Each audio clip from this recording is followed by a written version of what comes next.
Πείτε ότι αυτό εδώ είναι η ελαξιέρα μας. Ναι.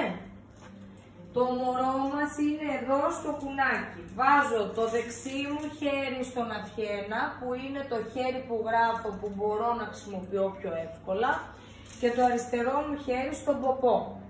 Τοποθετώ λοιπόν στην αλαξιέρα το μωρό οριζόντια με το κεφάλι δεξιά και τα πόδια αριστερά. Ναι. Μπορώ του μπαμπά να του πω να προσέχει το μωρό, μια και δεν το αφήνουμε ποτέ μόνο του στην αλαξιέρα, και πάω να βρω τη θερμοκρασία του νερού στον νηπτήρα. Δεν βάζουμε μωρομάντιλα στο μωρό όσο υπάρχει μία πηγή με τρεχούμενο νερό. Ναι, όταν λέω πηγή εννοώ τη βρύση, όχι στη φύση. Άρα λοιπόν, όσο υπάρχει τρεχούμενο νερό, προτιμώ το μωρό μας να το πλύνω.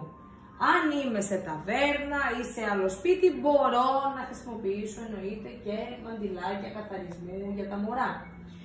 Άρα λοιπόν, ο μπαμπάς το προσέχει, πάω και βρίσκω μια θερμοκρασία στον νηπτήρα, που θα είναι ένα νεράκι χλιαρό.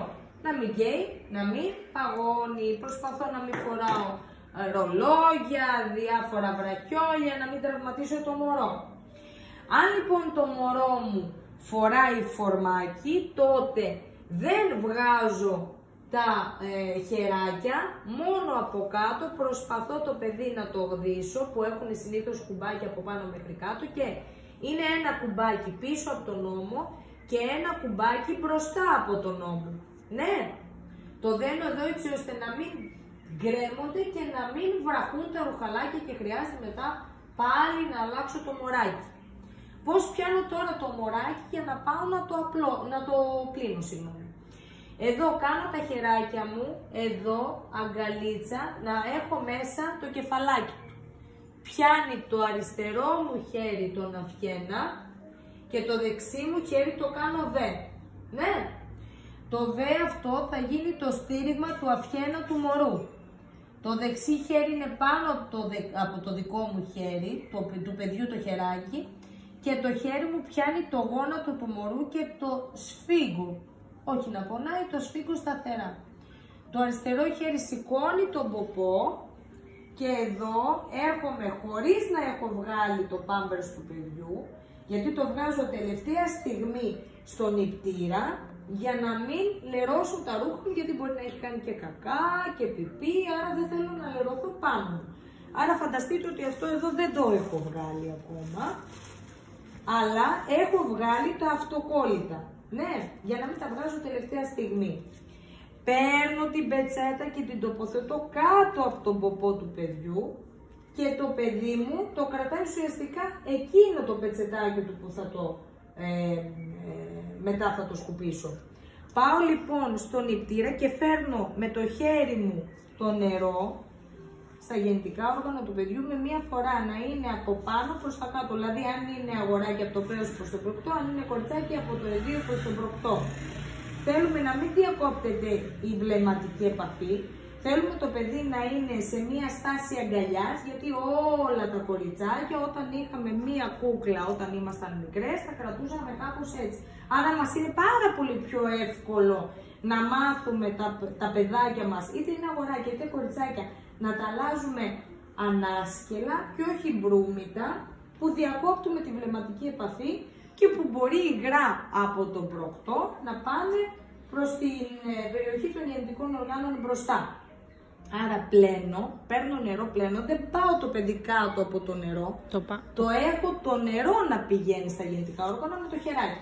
Μερικές μαμάδες λένε να πάρω ένα πλαστικό ποτηράκι να το κάνω. Τι θες, δεν μπορείς να κάνεις αυτό.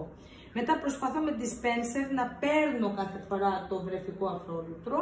Αν έχει κάνει το μωρό μασούρα, δεν είναι ανάγκη να βάλω βρεφικό αφρόλουτρο. Αν έχει κάνει κακά, μπορώ να σαπουνίσω κανονικά. Άρα σαπουνίζω πάλι με τη φορά από μπροστά προς τα πίσω, ξεπλένω το χέρι μου και ξεπλένω την περιοχή. Να ξέρω ότι συνήθως έχει φύγει όλο αυτό του αφρόλουτρου, είναι πολύ εύκολο για μένα να το καταλάβω. Άρα λοιπόν, σταματάω μετά να τρέχει η βρύση και την πετσέτα που την συγκρατούσε ουσιαστικά το παιδί μου, την πάω πάνω και πάω ξανά στην αλλαξιέρα, όπου το παιδί είναι με το δεξί του χέρι ενωμένο το δεξί του γόνατο και απλώνω εδώ την πετσετούλα και τώρα προσγειώνω πρώτα ευγενικά τον ποπό του μωρού και μετά το κεφαλάκι.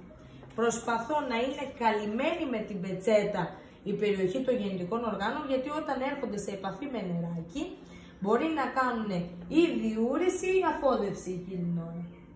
Και προσπαθώ να κάνω ταμπονάρισμα και όχι τρίψιμο για να σκουπίσω το μωρό, γιατί είναι πολύ ευαίσθητη η επιδερμίδα τους και μπορεί να προκαλέσουμε εμείς οι ίδιοι κάποιον ερεθισμό.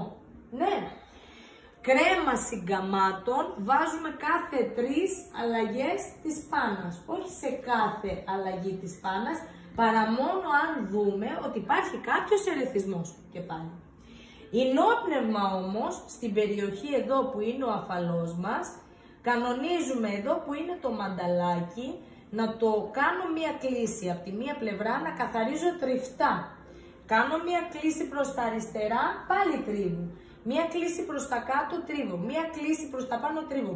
Ουσιαστικά θέλω να ξέρω ότι 360 μοίρες το γαζάκι μου που είναι καθαρό με ινόπνευμα, όχι φωτιστικό, το διάφανο, μπορώ να το καθαρίζω γύρω-γύρω μέχρι να βγαίνει καθαρό.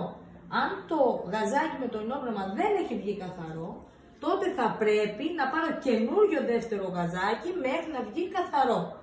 Το καθαρίζω επιμελώς σε κάθε αλλαγή της πάνας, μέχρι να πέσει, που πέφτουν περίπου στη βδομάδα, και μέχρι να επουλωθεί πλήρως, να γίνει σαν το δικό σας αφαλάκι που θα είναι κλειστό, που μπορεί να περάσουν και 20-25 μέρες. Ναι, καλή επιτυχία!